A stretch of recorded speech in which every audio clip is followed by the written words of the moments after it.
Today we're gonna be hanging out with Moondust, and we're gonna go check out this spot called Jardin. My homegirl Semi is gonna give us a tour of the shop, so stick around and enjoy these different type of ads from our channel. So I'm in a loaner. A couple days ago I bought a new Benz. Um, this is a S450. I bought a S560, so I know it doesn't sound like much of a difference, but there's a lot of difference. I'm getting new rims. I'm getting the OG Benz rims added to it and the tints. So I'm in this for the next couple of days. This is gonna be my everyday car kind of thing. Yeah. Back here. Passenger side. And you got Mama Joni a whip. Yeah, we bought Mama Joni a car also. All white. The driveway's gonna be fucking popping, and the dog's car is white. Yep. And we bought Billy a i8. Yep. So I'm getting the plates for my Benz are gonna say UN 24/7. The Bentley, I'm switching the plates to UN 365. Mama Joni's car is gonna say UN for life, and then Billy's is gonna say Billion, because her full name is Billion for Billy UN. Who's this? This is mine. What's up? This is my fucking This is your fucking rental? yeah, this is my home. Jesus Christ. I mean, they were like, we want to make sure you're in and out. Yeah, just so you can catch the vibe. You can feel the vibes of it. Dude, it's nice. Cool. Feeling it's pretty luxurious in here.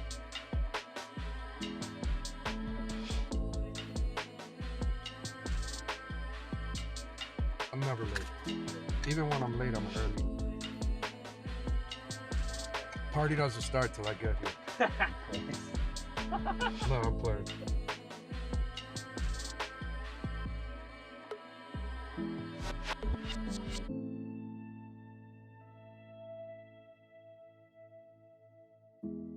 Really wanted to just kick off the conversation, to start off the conversation. You know, are you like, I don't know if associated with any of the dispensaries?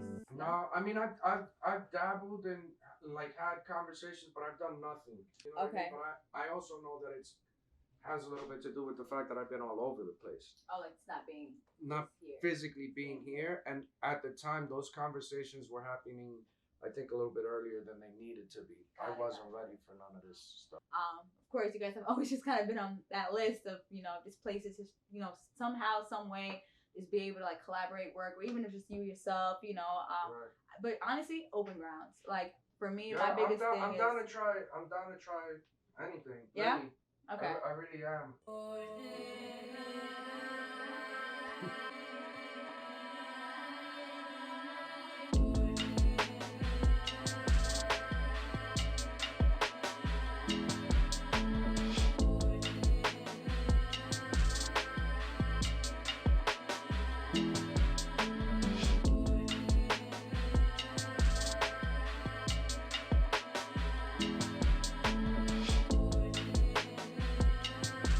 Yeah, so look, we'll buy the strongest weed and then we'll test it. Me and you are, that's the plan.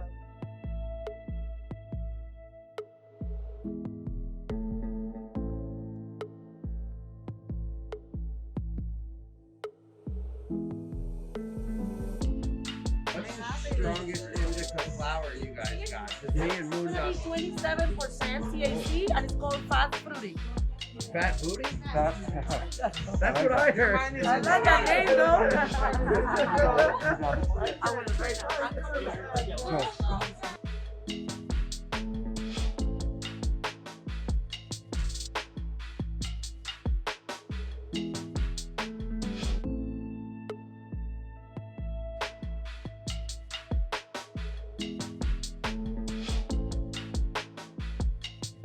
On top of it? Cool. I'll give it a try. Let you know Yeah. how much chewing and throwing I did the next year. Thank you. Okay. Thank you. Thank you. Thank you.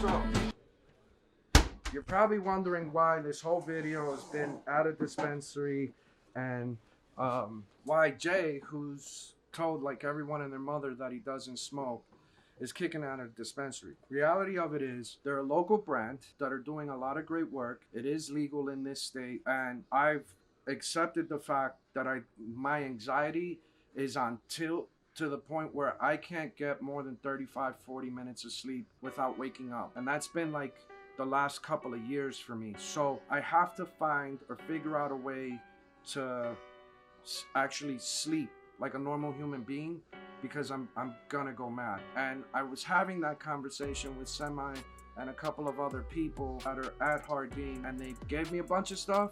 And then Brian, aka Moondust, and Ern both smoke like not normal amounts, and they gave us a care pack. So they gave me a little bit.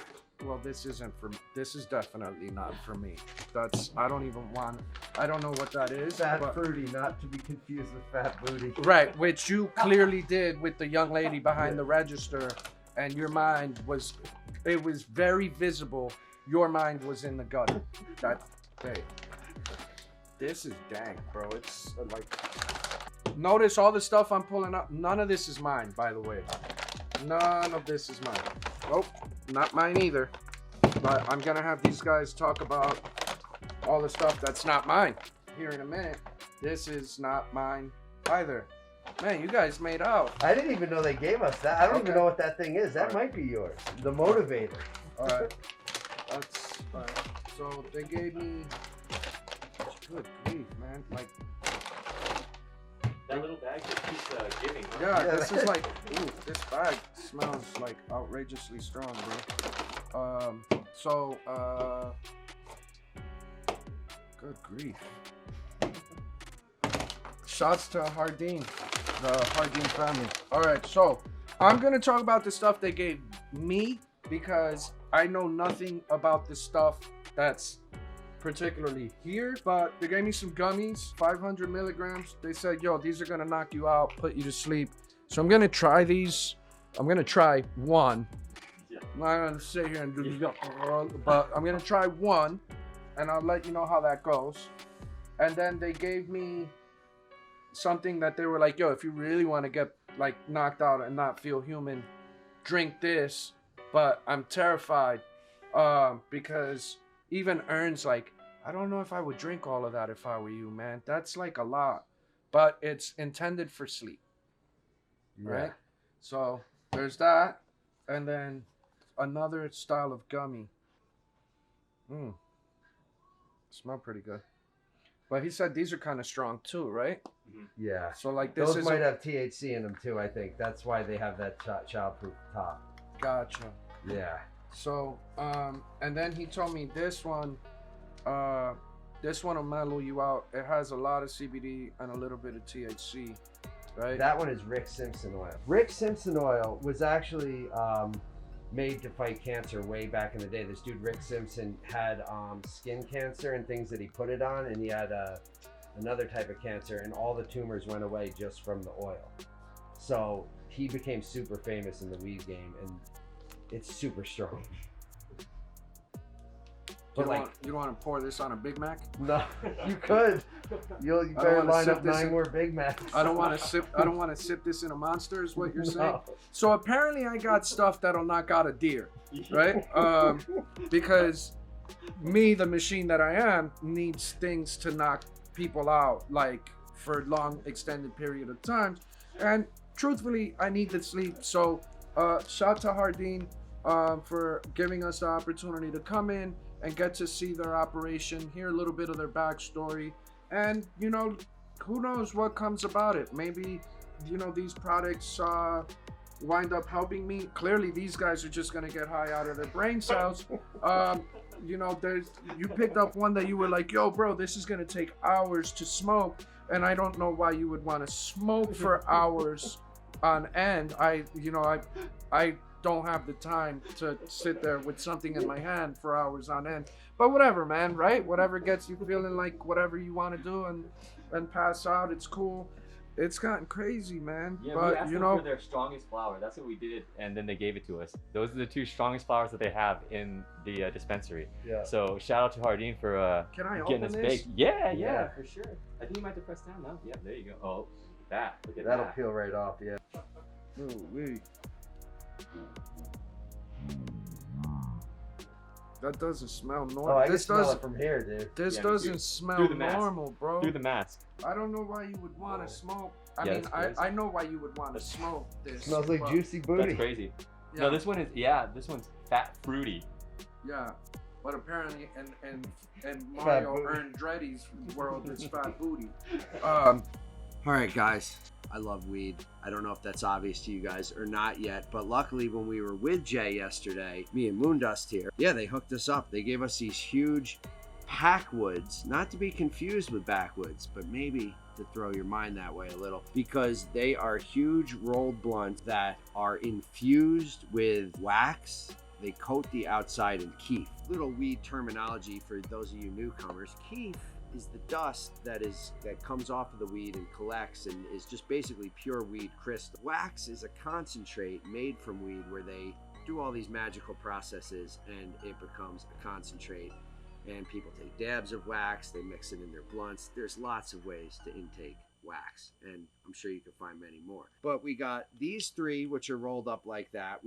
They're all packwoods. They are cherry AK-47, blue Skittles with a Z, SFV OG. Do you know what that stands for, Moondust? I don't. San Fernando Valley OG, California.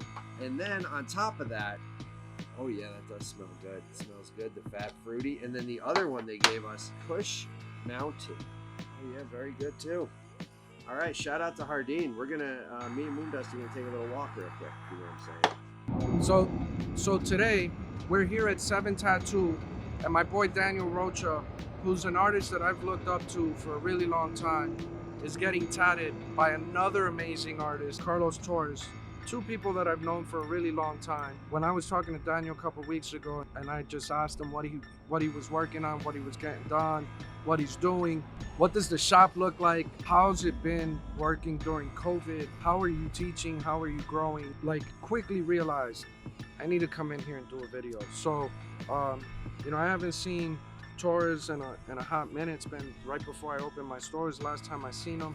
So I also thought it was a great opportunity to come in and, you know, hang out amongst friends and people I look up to. So sit back, enjoy this video.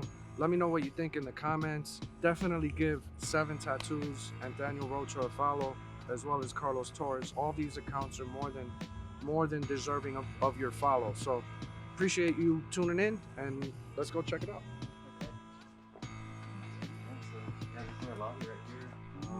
Been trying to figure out this wall right here, trying to get as much merch on there. How long have you been open now?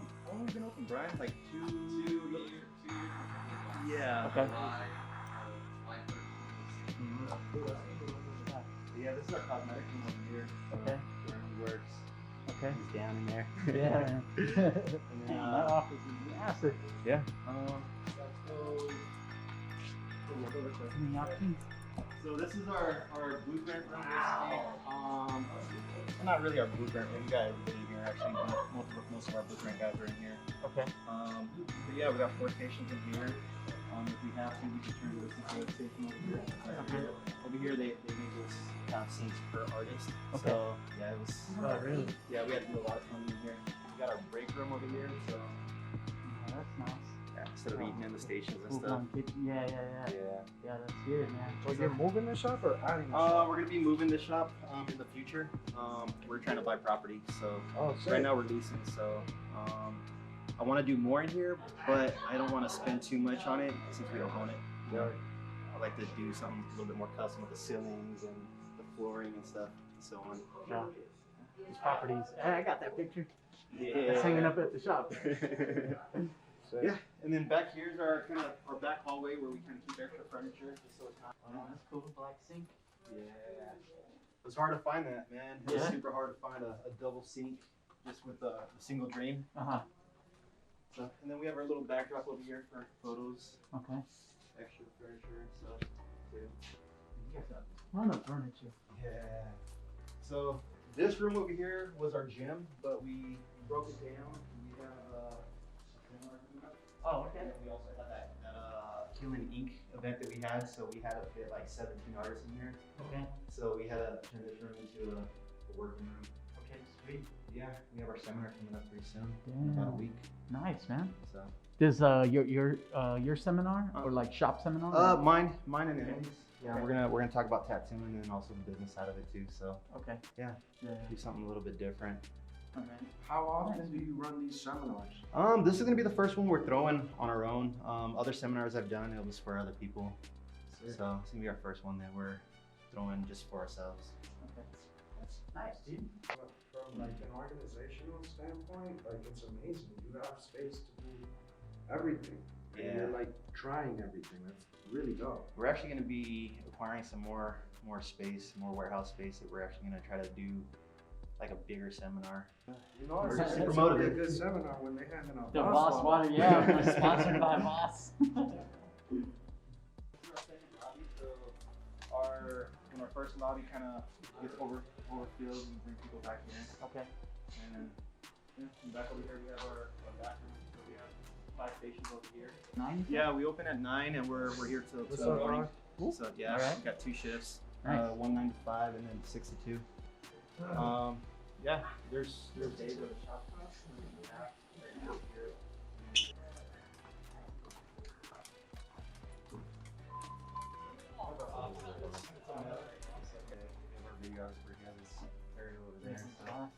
Yeah. Everybody does like crap over here. Okay. We have our stencil maker. We have a few stencil makers, but I grabbed you a medical cart. I don't know if that's what you want to work off of or. Yeah, box. that's great right there. What are you getting done? I'm gonna do my shoulders and stuff. Okay. What do you wanna I do? know we still have this spot, you know. Yeah. I'm a little hesitant on it. I was wondering. I was like, well, I wonder why. And then I was like, maybe his birthday or something. Nah, well, I got my shoulders, so. Yeah. Yeah. Hit that restroom real quick. Yo, the shop is amazing. The fact that you were able to utilize so much of the space, I love the glass. Yeah. The glass is great. Everybody loves it. Everybody that tries to walk through it. Oh loves it. yeah, yeah. Have you had people eat shit? All the time. So That's like right. right now, it's for like Halloween. We got like these things Right, up, to you know, and it kinda- kind of helps. Yeah, I can But imagine. usually we'll put something right there at the bottom, just so they kind Cameras on the of like a mental windows, barrier. yeah. Dude, Yeah, I we used watch to- it. So my old store in Boulevard Mall, I used to have the cameras. Obviously, you have cameras that are like right when you walk in, right? Yeah. And the highlight of my day, every day, was going back to that moment where I just seen someone eat shit at the door, right? It's like, go replay it. And then we had like my IT manager right before we left gave me a video that was like an hour and a half long of 2 years worth of people just. I was talking about that night when we were out in New York drinking. Like towards the end of the night, you pounded my head and you were like, "Yo, you're a lot of cool work, but like this is mine. You need this for me." And I was like, "Fuck, okay." All right.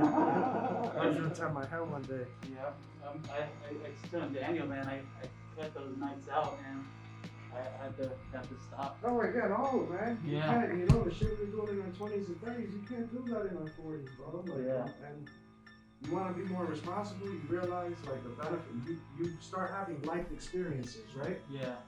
You've traveled all over the world, like, in some of the things you've gotten into, like, you gotta make the sacrifices. Do I want to drink a couple cold ones, or do I want to, like, actually pay for a dope meal on the other side of the planet? Yeah, You know what I mean? How did you guys meet each other? That's my hero right here. Yeah, nah, fucking I met Carlos years ago at a convention out here. Yeah, it was here at South Point maybe. Yeah, was it South Point? Yeah, That's right. I ended up running across you in the parking garage and gave you one of my cards and stuff, and I actually talked to you at the booth too a little bit. But then after that, what was it after that? Where did you meet afterwards? Officially, it might have been Germany actually. I remember you were tattooing in the room, and I was hanging out. You were the one that actually did my neck and stuff. Yeah, today's more or less kind of expanding off of that. You know, we should have finished this a long time ago, but it's crazy how busy we both are. Yeah, makes Uh, it difficult. Yeah, always every time I see you, I'm like, oh man, I like cringe thinking like, man, he's probably so mad at me for not finishing this tattoo. Just a little. And Carlos, how'd you learn to? I mean, what got you into tattooing when you originally started? My cellmate in prison. Okay. Just kidding. Oh, I was like, No. this is gonna be good. Yeah. I was like, all right. Yeah, I'll do that to clients. I'll do that to like clients. Yeah. They're like, "Where did you learn how to tattoo?" I was like, "Oh, in prison." And I'll just sit there and keep like drawing or something, tattooing. And I'm like, "I'm just kidding, dude." And they're like, "Oh shit." They're like, "I'm trying to figure out because you're so nice. Like, what, how you get in prison?" Now, I always drew, and I always drew as a kid, and I was just that kid in the neighborhood that knew how to draw, and had some friends make a homemade tattoo machine, like prison style, and they were like, tattoo us, and I really wasn't comfortable with it, but these dudes were pretty hardcore, so I just did it, and after the first one, we were like, whoa, so that was it. That's all it took. I'm somewhere in between like 22, 25 years, somewhere around there. I gotta sit there and add them up. Yeah, so I had a friend who, his brother had just gotten out of prison, and my friend was kind of like this nerdy little techie dude, so he told him how to make this homemade machine. So then he made it, and then we were all like, oh, and then that's when they were like, oh, tattoo me. Yeah, and I was like, no, man, I don't want to do that. And then I got forced into it, and best thing, I guess. Yeah, no, when I used to be a plumber before I was tattooing. But as a kid though, yeah, I would always draw. High school, I would always draw. I took art class every year of high school, but I failed every single year. I was always drawing what I want to draw and never what the assignment was. But yeah, when I was plumbing, we were going through like the recession and stuff back in 2000. But when I actually started tattooing though, was kind of like my last year of doing plumbing and stuff. And yeah, I was doing it out of the house. I had a lot of people that were like, hey, you should tattoo. And I'm like, for the longest time, I was like, nah, because at the time I was doing like pinstriping cars, and I was doing like a lot of hobby stuff, But yeah, I started getting tattooed, and then I started getting into tattooing, and it kind of just took off from there. I had a neighbor that wanted to throw tattoo parties and stuff, as I didn't know what I was doing. Yeah. So I was tattooing a bunch of his friends and so on and so on. And then I had another neighbor that was a pimp, and so yeah, I started tattooing him, and then eventually, like a great neighborhood. right? It was the hood. But yeah, I started tattooing him, and then eventually he brought me pretty much all his girls, and eventually I was tattooing 5 days a week. How'd you transition from and legitimize yourself from tattooing at home to like this entire thing that you've built now? I'm just fucking, I was driven, I obtained an apprenticeship after all that, started doing it the right way. Worked at a bunch of shops, started to realize what I liked and what I didn't like, and when it came to me opening a shop, I kind of just took everything that I learned from every place that I worked, between that and guest spots, and I was able to build something that kind of felt like it fit, basically trying to build my perfect environment, and just share it with everybody else. And now you're in a position where you can basically create the art that you want to create, correct? Yeah, it took a while, in the beginning I just did what everybody else wanted me to do and stuff, and I still do that to a point, nowadays. If somebody really wants, a portrait or whatever, it's like, yeah, I'm gonna give it to them. I have a lot more freedom now, people see what I do, and they like what I do, so I get to do a lot of that. What do you think is the biggest benefit to you as an artist building this brand has been? I don't know. The biggest benefit from this that I've gotten, is the freedom to not have to work. I still work. I love this. I love what I do. I don't ever want to stop tattooing, but being able to build this brand and have so many amazing artists work with us, and want to be here. It's definitely helped with freedom. Even though my calendar is super crazy right now, but if I wanted to take a full month off, 2 months off, I'm capable of it. How long have you been in business now? As a shop owner? As a shop owner, so we've been here just over 2 years, and our last spot for about 7 years. Mika. So Shit, sorry. Sorry. Hey. So 9 years. yeah, 9 about years. 9 years. Changed your schedule now. You okay Obviously, down there? you're not working like you were 9 years ago. Yeah. How long was it? 7 days a week? And then when did you say, okay, I'm comfortable, I could now change the schedule to only 3 months instead of years? People are gonna look at this and be like, oh, that guy's living the life.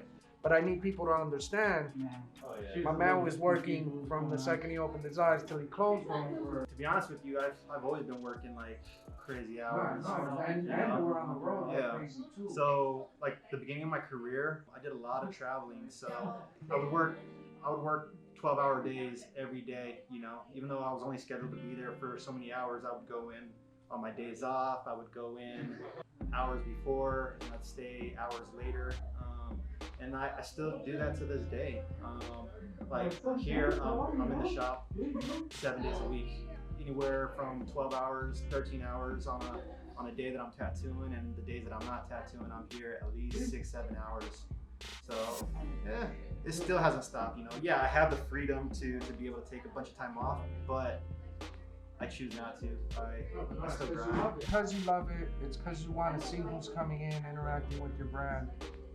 You're also teaching. I know that you're constantly teaching, which as business owners, you're very conscious of what's being said about your brand, how people are interacting with your brand, and it's what you have to do. So everybody here that works here, we're all family oriented. So a lot of us have kids, so we have a substitute teacher that comes in on Saturdays, and they catch up all the kids on their week's worth of schoolwork. You know, especially since there's no in-class school, everything's online. So you know, we do our best to take care of everybody that works here. You know, the goal, the mission is to basically create an environment where the guys can come in, go talk to their customer, figure out what they're doing. They work on their art. They go to their station and they set up and tattoo. They don't even have to set up. We set up for them.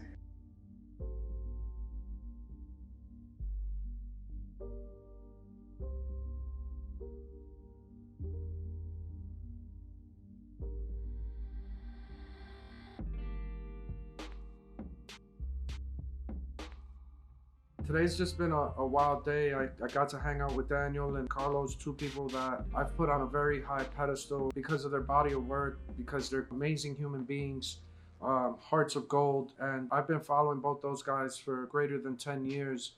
And to see where they're at with in their professions, in their businesses, and to kind of get to hang out with them and grab more inspiration and see how we could coexist was really beautiful. Now I'm just hanging out for a little bit because the Fat Joe Show. Everybody, it's 2J's. I'm gonna tell you a story. It's a story about redemption. It's a story about never giving up. It's a story about coming from nothing and building an empire. And it's not a story about a fairy tale American history story. It's a brother that looks like you and me, who went through some real shit, and now he's very, very successful. 2J's, I watched your tutorials or whatever it is in YouTube, and I said to myself, I gotta have this guy on my show because this guy's amazing. Thank you, family. 2J's, where you from originally? I'm from Jersey. I'm from Perth Amboy. Yeah, so, You from Jersey? yeah. And I see the Puerto Rican tattoo on your arm. So you Boricua? Yeah. All right, cool. So 2J's, with every play you do, I see the inspiration. And all these kids come up to you and say, I sell sneakers because of you. I love what you do. How does that feel to come from humble beginnings to Asian kids, white kids? Everybody come up to you like, yo, 2J's, I look up to you, man. I look up to what you do. Nah, it's still very surreal.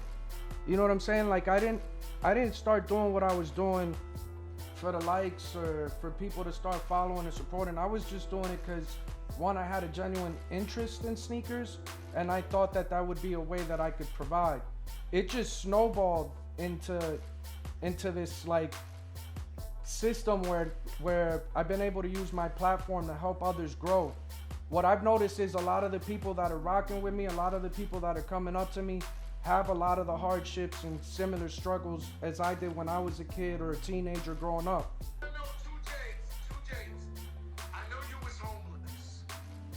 How did you fall into, how did you get homeless? Like, I need the real shit. This the Yeah.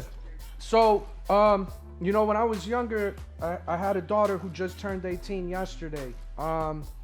And like most people at that time, I was struggling with how people were telling me to do stuff. I didn't want to hear it. I figured like my way worked all the time. Had a falling out with baby moms. Baby moms moved to Vegas. And, you know, I got into the vices that we all do, right? I was heavy drinking, popping pills. I didn't want to hear shit. And I lost everything. And one day my mom's was like, yo, Jay, you're not getting any younger. You need to be closer to your kid. You need to be a man. You need to grow up. So she gave me $20 and a plane ticket, and I flew to Vegas. Right? I tried to make it work with baby moms. It didn't really work out. My first 6 months out here. $20 in the plane ticket. Yo, all I had was like a change of clothes. That was it.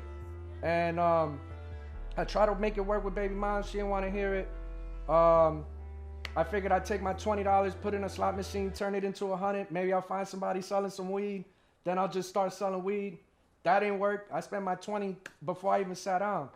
So my first 6 months, I'm sleeping on a park on Charleston and Maryland Parkway, and I'm walking miles to the strip, panhandling, sneaking into hotels. How do you eat? Are you on drugs at this point? Nah, I've never done drugs, bro. Outside of weed, like back in the day, I've never done drugs, right? So, I'm eating out of trash cans. I'm sneaking into hotels, shit like that. Showering, like in front of forum shops, that little pool right there. I'm jumping into that. You know, and it hits your pride, right? So, I start panhandling. And one day I walk in a Fashion Show Mall, which is across the street from the Wynn, and I see a bunch of dudes standing in line for sneakers.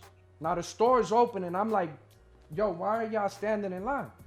Right? So some of these dudes are explaining to me, yo, we're standing in line because we can't justify paying the resale. And the other dudes are like, yo, I want to charge the resale.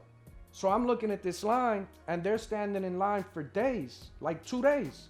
So I'm like, yo, which one of y'all want to go home, and I'll stand in line for y'all. Y'all can do whatever you got to do, and I'll just make a couple dollars. So then I took that little money, bought a cooler, started slinging water, started panhandling, selling water, standing in line for people, and I eventually got off the street. I found like a weekly. I started staying in this weekly, cleaned myself up, befriended a couple people, got a job, job hopped, and I mean, it was forever ago, but you know, like. How did you get into the sneakers? So you standing online, and then you realize, holy shit, these people really making money off these sneakers?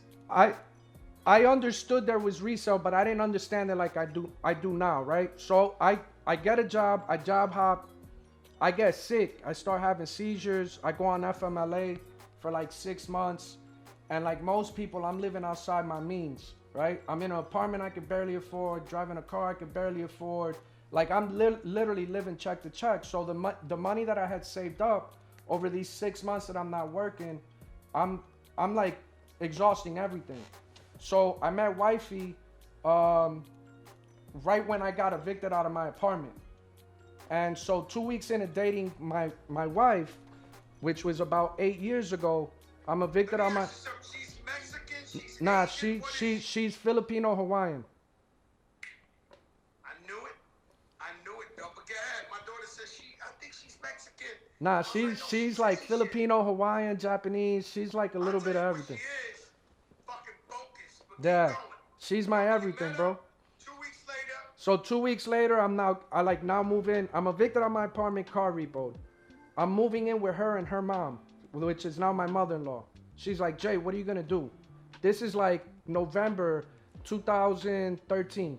So I'm like, yo, I think I'm gonna try to sell sneakers, right? So I go to a doctor's appointment because I'm still having these issues with these seizures at the time. And while I'm sitting in the doctor's office, a pop-up ad came up, and it was for the Area 72 Barclay Deposit that was coming out the following February. And that shit blew my whole mind. I was like, yo, this is crazy. The shoe's amazing. I shoot a text to wifey. I'm like, yo, I think this is gonna be the shoe that we're gonna sell. Like, I want to try to sell this shoe. So for 3 months before the shoe drops, I'm using her car, driving while she's working, going to every single sneaker store in the city saying, remember the name, remember the face, the day's gonna come, I'm gonna buy every shoe.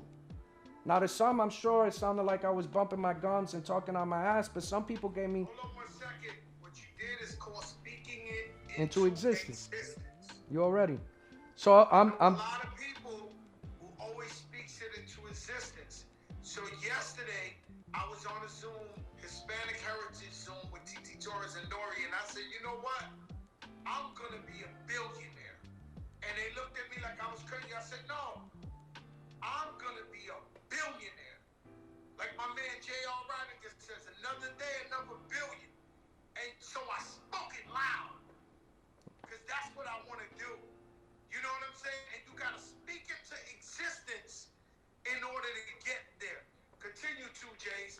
So now this sneaker, this Barkley sneaker, you got all your eyes on. I'm losing sleep over this shoe, bro.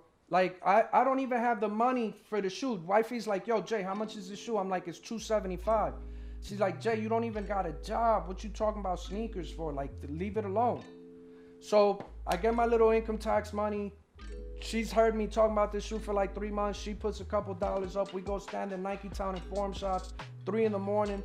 Right, there's a bunch of releases. It's the Barkley Posit, the KD, some Air Forces, Kobe's, all sorts of stuff. I just wanted the Barkley. So wifey's like, yo, go talk to the line and see who's buying what, and whoever ain't buying the Barkley, we'll give them the bread to buy pairs. So the initial plan was to buy 3, sell 2, keep 1. We ended up buying 18, bro. I ain't never posted sneakers. I ain't even have the Instagram yet. Like, I just posted these shoes. We sold 18 pairs in 6 hours for $250 profit each pair. And she was like, yo, I think you're on. So how much money you made off of that? Shit, a couple stacks in 6 hours. And we was like, damn, man. You ain't never see a couple of stacks in your life. Not that quick. Not that easily. Right? Like, so she's like, yo, do it again next week. So next week I go, and I don't know my left from my right. I'm standing in line for pink foam posit restock, right? Then I'm like, oh, I'm gonna try eBay. And then I'm like, eBay, the way that it's set up, like there's all these fees involved based off of like what fonts you use, what promos you use, all this other shit. Long story short, I stood in line 9 hours for a $7 profit. So the second week, it was like a punch in the mouth. You know what I mean? And I just kept going. Taste the reality, yo, it ain't sweet. Right. You gotta know what you're waiting for. Right. So that instantly made me be like, I'm not fucking with eBay. I'm gonna open my own website. I started 2J's Kicks at storeenvy.com. I was paying $7 a month for the site. I was using construction paper for backgrounds. I was taking pictures with a lamp in one hand, an iPhone in the other one to try to clean it up. I was looking what all these little resellers was doing in my community and outside of my community. And I'm like, why wouldn't I want to shop with them? What would make me stand out different? And so I started signing myself up for everything no one else wanted to do. Right? So now I'm doing the sneaker thing for 6 months. I'm making money, but I'm not making money. We arguing 24/7 over shoes. I'm borrowing her car. I'm putting miles. I'm spending gas. But I'm just, all my money, I'm putting it back in the sneakers. And I'm keeping shoes. And the argument was, yo, Jay, you got no money. Why you still buying and keeping shoes? And I'm like, yo, it's like my business suit. I have to have these shoes. You're not gonna buy the hottest shoes from the dude wearing slides in a wife beater. You know what I'm saying? You start from there, right? And then you become this super buyer. So I'm watching. So you go from where you said, Joe, I used to wash myself in the fountain. And I appreciate you, and all our listeners and viewers appreciate you, because we need that earnest, we need that honesty, that real shit, because there's so many people watching that all they got is a phone. There's somebody out there watching right now that is very intelligent, and they need the motivation. They're watching right now. They're in Memphis. They're in the Bronx. They're all over watching this story, and they saying to themselves, wow, man, I could turn this shit around. That's why I invited Now I'm so humble. You go from that point to now I see you buying $52,000 in one stand of sneakers, 37,000, 26,000. Like you just, if I was selling sneakers, I'd be so happy if you walked up to me. I'd be like, oh my God, 2J's, let's talk. And so you go from there to here.